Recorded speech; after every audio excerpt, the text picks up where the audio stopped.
Hey everyone, here's what's coming up tonight on News Center Now. Maine is home to a lot of history. Homes like this one behind me, built in the 1800s. Now there's a new effort underway to make sure historic neighborhoods are ready for climate change. Plus, how one young Mainer is capturing the attention and the hearts of our nation's senators. Also tonight, Facebook, huge company, so there's a very good chance that its brand new high-tech currency Libra will be very popular worldwide, right? Cool? Maybe not, according to the Federal Reserve. Coming up, we'll tell you what the Fed chairman had to say about it, why he has some concerns. This is News Center Now.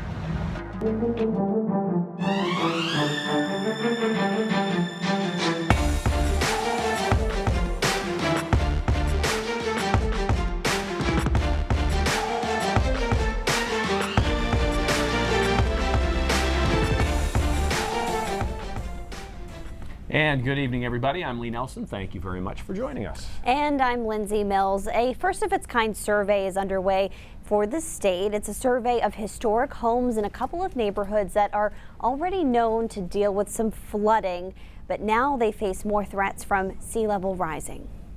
How tall the foundation is and what it's made out of. A couple of graduate students have traveled thousands of miles from home. This one was built probably around, it says 1932. To spend part of their summer surveying hundreds of historic homes in Maine. Could water potentially get into the doorway and the foundation? Why? They say there's no other internship like this out there. Climate change is becoming a bigger and bigger problem and something that I'm concerned about and feel passionate about. Leslie Moore and Emma Service are documenting every home and building constructed more than 50 years ago across two neighborhoods, Bayside in Portland and Ferry Village in South Portland. Two areas all too familiar with flooding like this. These two neighborhoods were chosen because of the potential for impacts from sea level rise. Julie Larry from Greater Portland Landmarks is leading the survey effort. Where is the lowest entry point that water could get into the building? So are there basement windows? Is there a below grade entrance?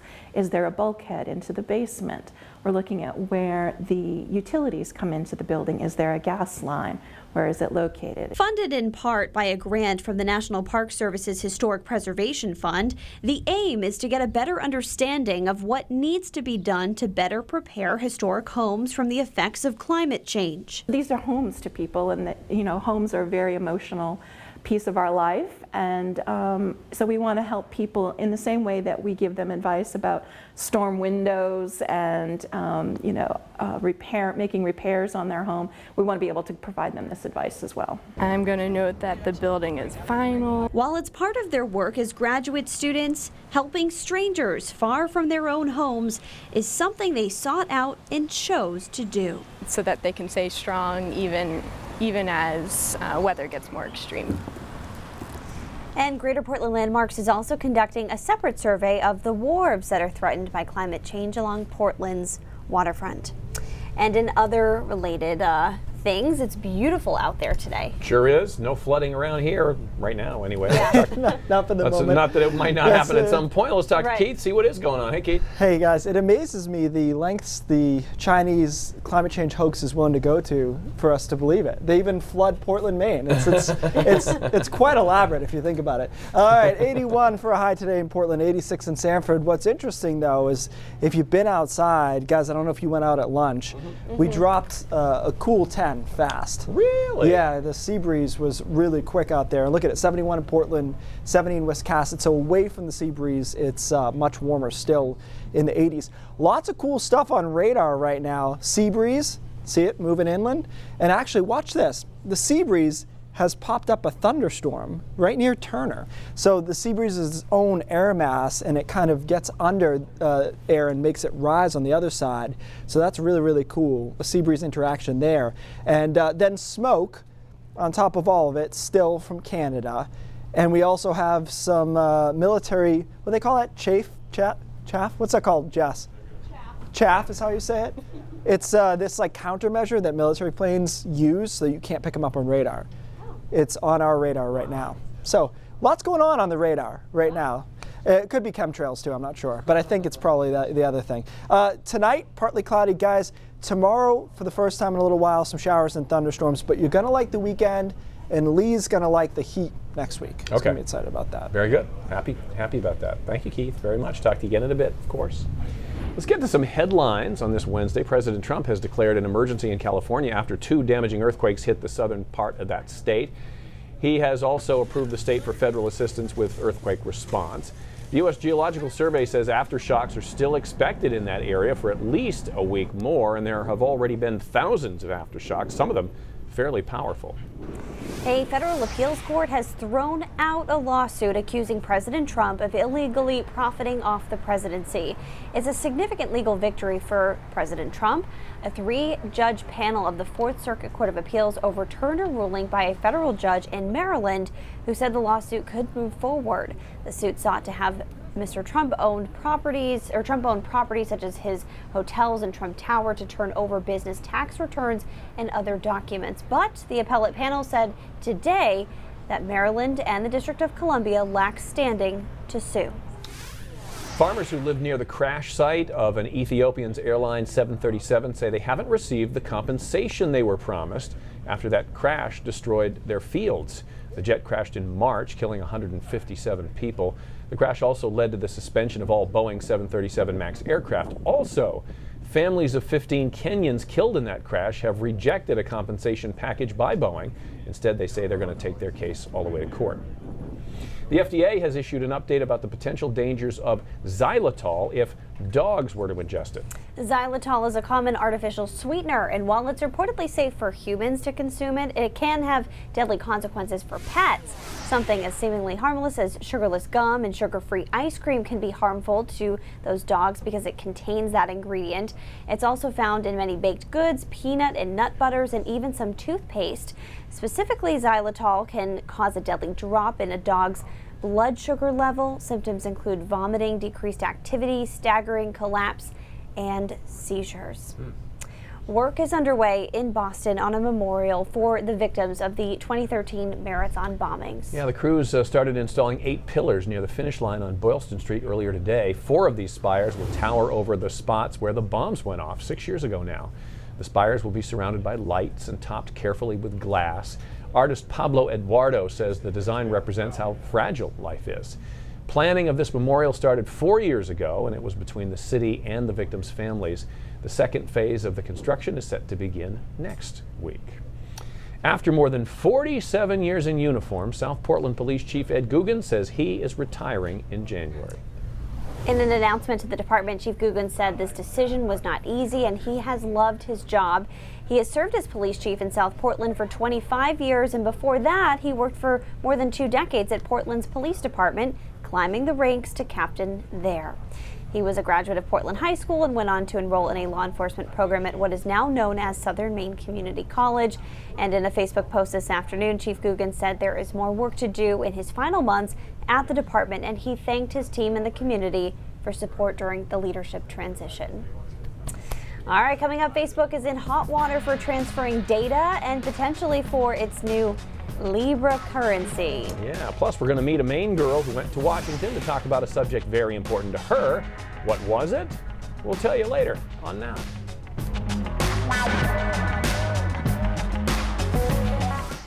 December 12th, that's the day that Europe's top court will give its opinion on a major privacy case against Facebook that was filed in Austria. This case will affect how hundreds of thousands of companies transfer personal data worldwide. Facebook, tech lobbyists, and governments have been debating the case filed by privacy activist Max Schrems. He's fought Facebook before and won. At issue this time, standard contractual clauses used by Facebook and other companies to transfer personal data all over the world, and whether these clauses violate Europeans' fundamental right to privacy. And speaking of Facebook, Federal Reserve Chair Jerome Powell says Facebook's new digital currency, Libra, quote, raises many serious concerns. And he says it'll be closely monitored by American and overseas regulators. Powell says Libra could be used for money laundering and terrorist financing, and could also threaten financial stability around the world, given that Facebook's huge user base could adopt Libra worldwide. Powell also says the Fed is coordinating with the Treasury Department and other central banks overseas. Coming up next on News Center Now, a Maine girl goes to the nation's capital to try and make a difference for something that affects her personally. The weather affects us every day, right? Keith is back with the details on that.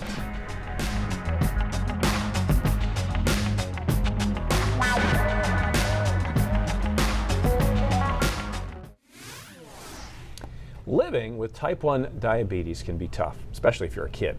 In fact, there's still very little known about the chronic condition and what causes it. That lack of data is what prompted almost 200 children from around the country to take the fight for more type 1 diabetes research straight to the nation's capital, including one little girl from Maine. Samantha York is here to tell us her story. Hey, Sam. Hey, guys. Yeah, for Ruby Anderson of Yarmouth, this is personal. She was diagnosed with type 1 diabetes at a very young age, and she's made it her mission to spread the word about it.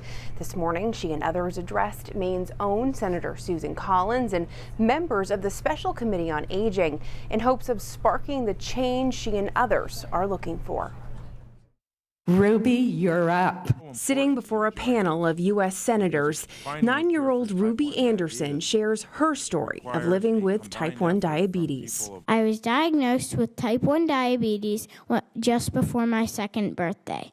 I don't remember not having type 1 diabetes. What the Yarmouth native can remember is the impact her condition has had on her life. Even if I do my very best, my numbers can still be way off and I don't feel good. She and the other kids in this room make up the JDRF Children's Congress, an advocacy program for those who live with type 1 diabetes.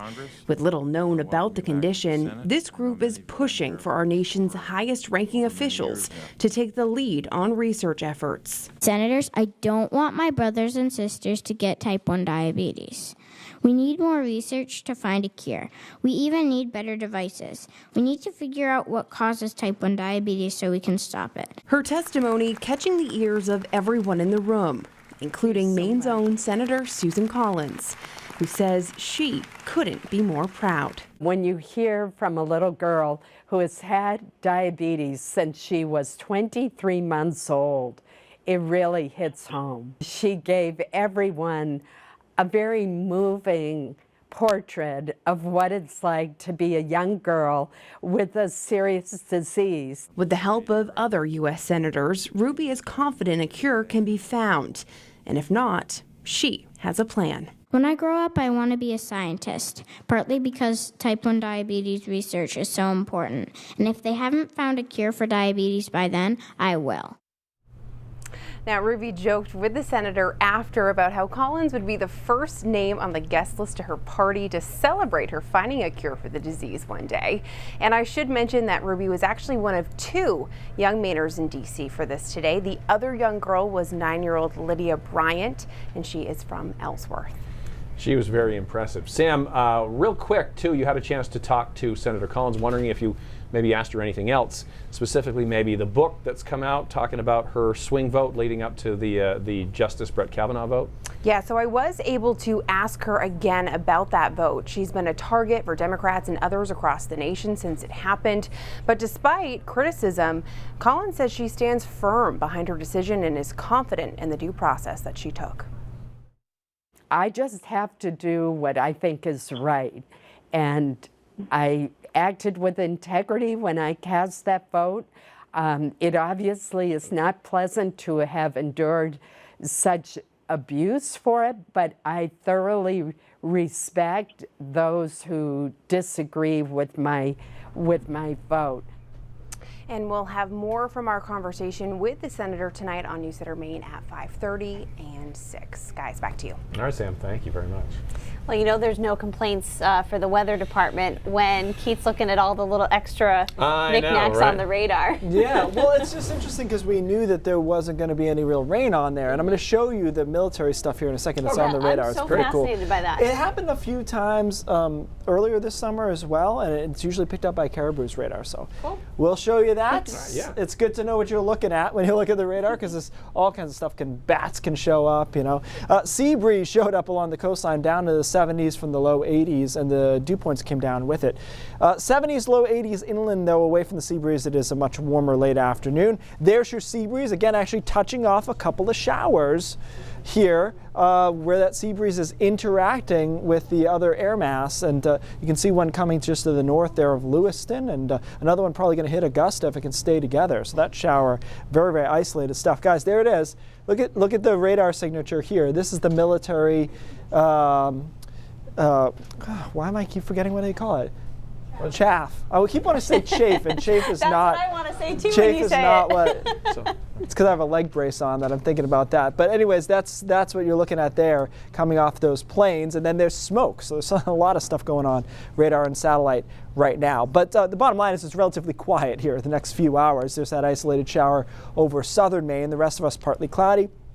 We start clouding up tomorrow by about 10, 11 a.m. It's very sticky tomorrow, temperatures in the 70s. And then a couple of showers start popping up ahead of the front around 5, 6 o'clock over western Maine, getting into maybe the mid-coast by 10 or 11 o'clock at night. A lot of us, though, wait until Friday morning to see showers and thunderstorms. Friday, through the first half of the day at least, is a pretty wet day, and it's probably not until late afternoon that we clear out and into Friday night. But look where we are for Saturday morning. We're in good shape. Saturday looks beautiful. Sunday looks partly cloudy. Temperatures right around 80 to 85 degrees. So I like the weekend a lot. Looking at some heat next week, it's really just a matter of how hot is hot going to be for Wednesday and perhaps into Thursday of next week. The computer models here, GFS, giving us some mid-90s inland.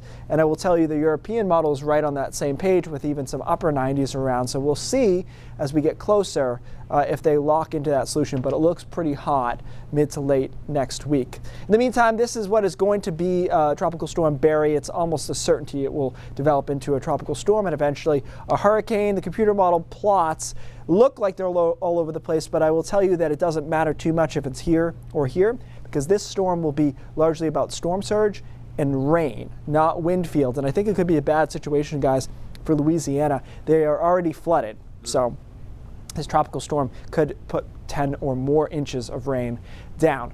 Meanwhile, here in Maine, quiet. Saturday looks good. Mountain shower on Sunday looks good. Monday, Tuesday, and again, we'll watch the heat on Wednesday. Could be a 2-day event. Wednesday, Thursday could be just one of the days, depending on how the backdoor cold front comes through. But I think 90 looks really, really likely. It's a question of, do we get into that rarefied era of 95? You know, that's hard for us to do. Right. 90 we do every season. 95. Not so much. Yeah. So Come on, 95. we'll see. If we're going to do it, might as well do it. It's like how I am with snowstorms. Yeah. If we're going to do the snow, let's do it. snow. I agree. I agree. Bring it on. Kind of, sort of, maybe. For a day or two. It's fine. Exactly. Thanks, Keith. Well, we have definitely gotten a lot of feedback from you guys after our new app launched yesterday. Yeah, you know we have a new app, right?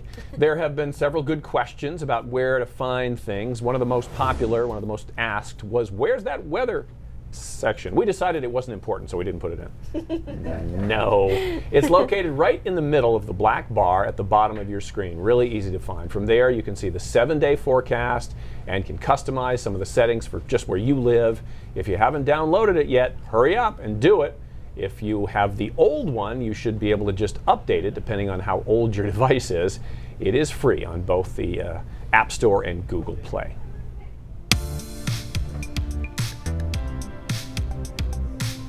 Taking a look at the world of Snapchat, a huge crowd jammed into Manhattan this morning trying to catch a glimpse of the World Cup heroes. The team, along with coaches and staff, rode on 2 different floats. The coveted trophy rode with the captains, Megan Rapinoe and Alex Morgan and Carly Lloyd. The parade ended at City Hall, where Mayor Bill de Blasio presented the players with keys to the city. And during a speech, Rapinoe's call to action was love more, hate less. Very cool to celebrate Team USA. Yeah, it's awesome. Some of the most watched videos on social media are gender reveals gone wrong.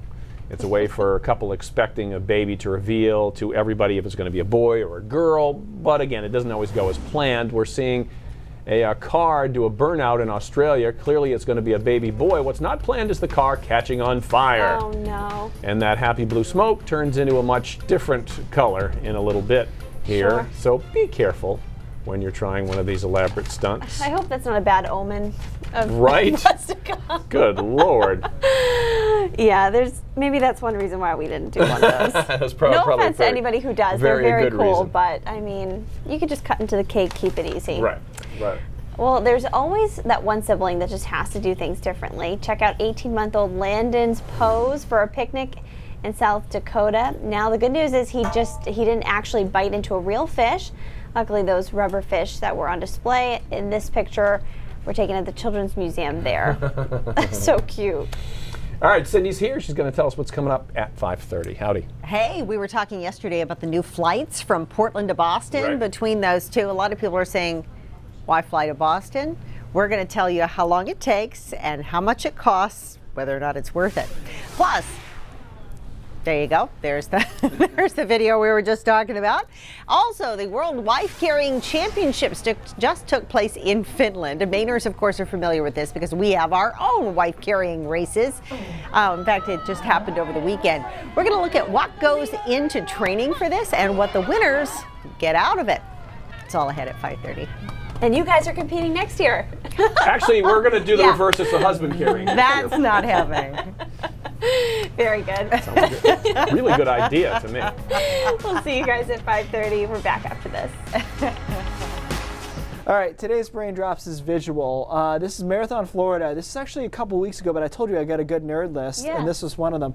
Take a look at this. This is a water spout. Can we make the video any bigger? That is insane. There we go. Let's blow it up. Is this real? It is. It is real. A couple of things. Water spouts are tornadoes over the water. Okay. Wow. The other thing is, you don't technically want to be as close as they are to it. My guess is a touchdown near them. Looks like they're on a fishing charter here.